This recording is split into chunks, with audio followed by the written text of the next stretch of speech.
Kemenangan di Melaka dan kemenangan di Johor telah menghasilkan satu momentum. Ini tidak dapat dinafikan oleh sesiapa. Jadi kalau kita tengok, sebab itulah dalam perhimpunan kali ini kedengaran suatu suara yang jauh lebih kuat daripada sebelum ini untuk kita mempertimbangkan untuk mengadakan pilihan raya umum yang ke-15. Jadi ada pihak yang menyalahkan perwakilan. Ini kita baca daripada portal-portal ni pagi ni. Ada pihak yang menyalahkan perwakilan kerana seolah-olah perwakilan ini nak mengambil alih fungsi atau kuasa yang ada kepada Perdana Menteri dan juga kuasa perkenan bubar yang ada pada Agong. Jadi seolah-olah perwakilan dipersalahkan atau UMNO dipersalahkan kerana terlalu gelojoh sangat. Komen tu.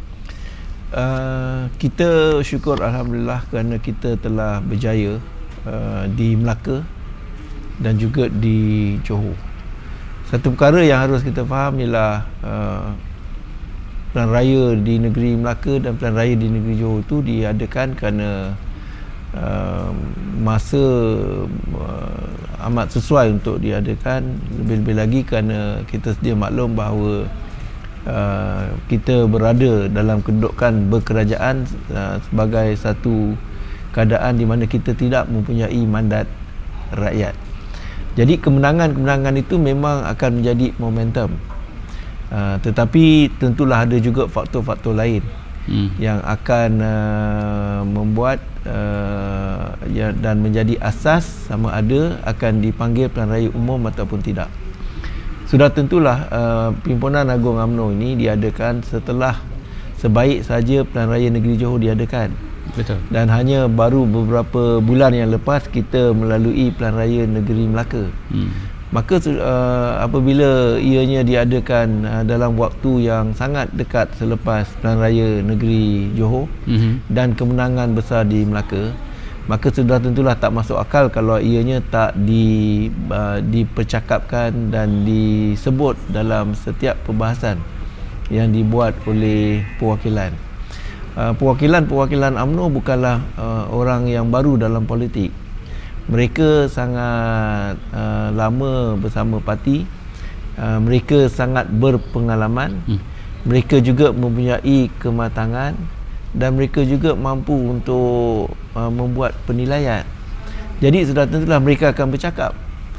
Yang kerana pada akhirnya saya percaya matlamat mereka tak lain tak bukan ialah hanya untuk melihat parti ini kuat dan parti ini berjaya dan parti ini menang dalam pilihan raya dan parti ini boleh membentuk kerajaan. Jadi atas sebab itulah mereka bersuara. Mereka berpengalaman. Mereka lama dalam parti. Niat mereka nak tengok hanya parti ini menang dan berjaya. Jadi di sinilah tempatnya untuk mereka bersuara. Jadi atas sebab itulah tak betul jika ada mana-mana pihak yang cuba nak menutup pandangan, pendirian ataupun kenyataan ataupun apa-apa perbahasan yang dibuat oleh mereka.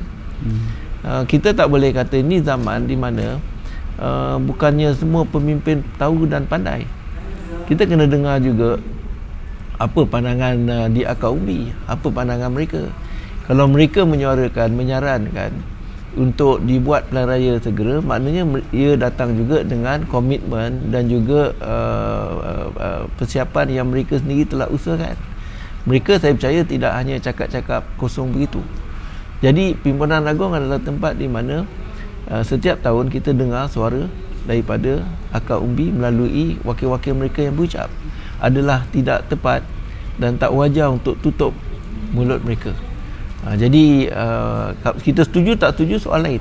Betul. Tetapi ini pandangan mereka. Ini pandangan akar umbi.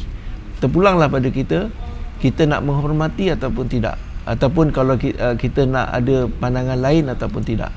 Tetapi jangan apa-apa keputusan kita nanti kalau akhirnya kita didapati salah, jangan kata kita tak pernah cakap. Akar umbi bercakap. Mereka bukannya mereka bergelumang dengan masyarakat. Mereka tahu, mereka boleh menilai. Ini zaman zaman maklumat. Mereka boleh buat perbandingan. Mereka bukan orang yang tidak berpengetahuan. Mereka bukan bodoh. Mereka berpengalaman dan matang. Dan yang paling penting, niat mereka nak tengok parti berjaya.